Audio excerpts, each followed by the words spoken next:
میں اگر فرائڈ کی اصطلاح استعمال کروں تو ایگو اور اڈ یا لبیڈو میں تصادم ہوگا. آپ کے نفس کی خواہش کچھ اور ہے، ایمان کہتا ہے غلط. کشاکش ہوگی کہ نہیں؟ یہ اندرونی جہاد ہے اپنے نفس کے خلاف. جیسے فرعون نے کہا تھا الیس لی ملک مصر وہذہ الانہار تجری من تحتی، کیا میں بادشاہ نہیں ہوں مصر کا؟ مصر کی حکومت میری نہیں ہے؟ اور کیا یہ ساری نہریں جو ہے میرے نظام کے تحت نہیں چل رہی؟ اسی طرح برا نہ مانیے، ہمارا نفس کہتا ہے یہ جسم میرا ہے، میری ملکیت ہے، اٹس مائی ڈومین، میری خواہش پوری کرنی ہوگی. جیسے اس نے کہا میں نہیں جانتا کوئی خدا ہے میرے سوا اور میرے اوپر، میں نہیں مانتا. نفس بھی کہتا میں نہیں ماننے کو تیار، کیا حلال ہے کیا حرام ہے، کیا جائز ہے کیا ناجائز، میری خواہش پوری کرو.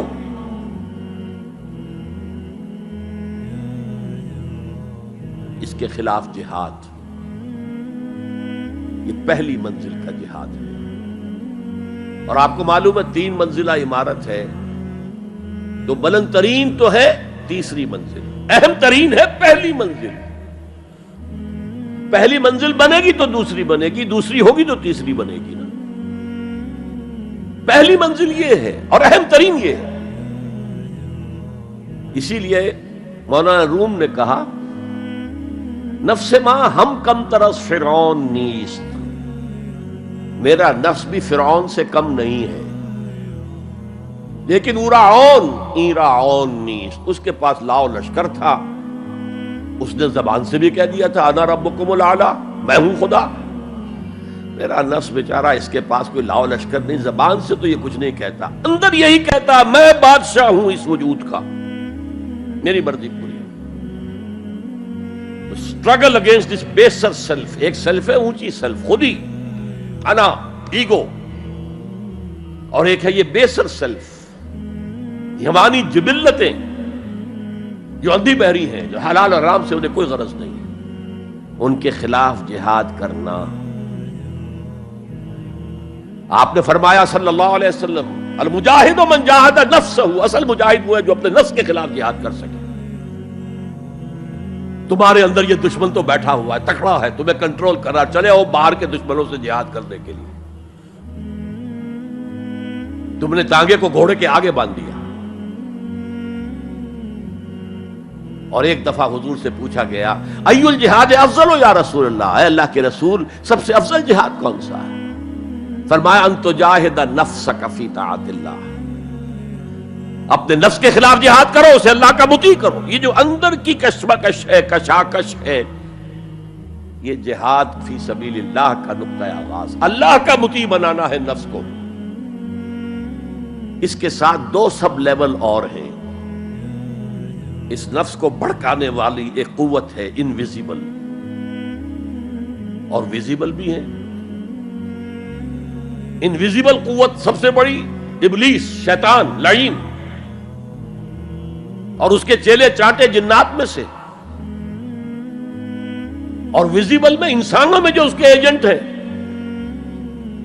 جو فحاشی کو کلچر کا نام دے، یہ اس ابلیس کے چیلے ہیں. ان کے خلاف جہاد نہیں کریں گے آپ، اگر آپ ان کے خلاف ایگریسو ایٹیٹیوڈ اختیار نہیں کریں گے تو آپ ان کے دباؤ میں آ جائیں گے.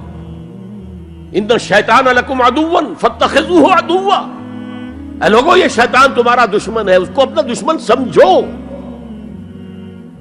وہ تمہیں سبز باغ دکھاتا ہے، بدی کو مزین کر کے دکھاتا ہے، اچھے اچھے نام اس کے رکھ دیتا ہے، اور تمہیں آمادہ کرتا ہے بدی کے ارتکاب پر. نہیں، وہ تمہارا دشمن ہے.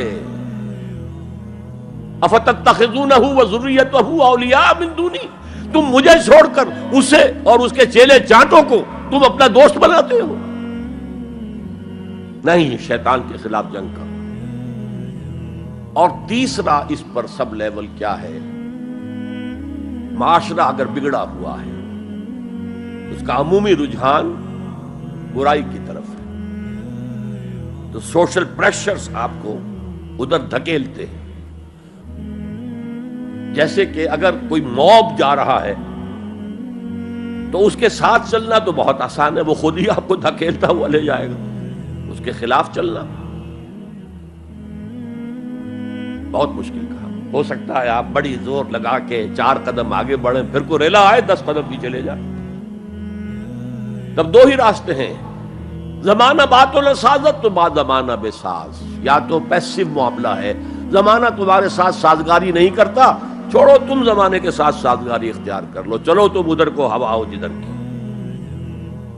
ایک یہ ہے کہ نہیں، زمانہ بات و سازت تو بعد زمانہ ستیس، زمانہ اگر تمہارے ساتھ سازگاری نہیں کر رہا تو زمانے سے جنگ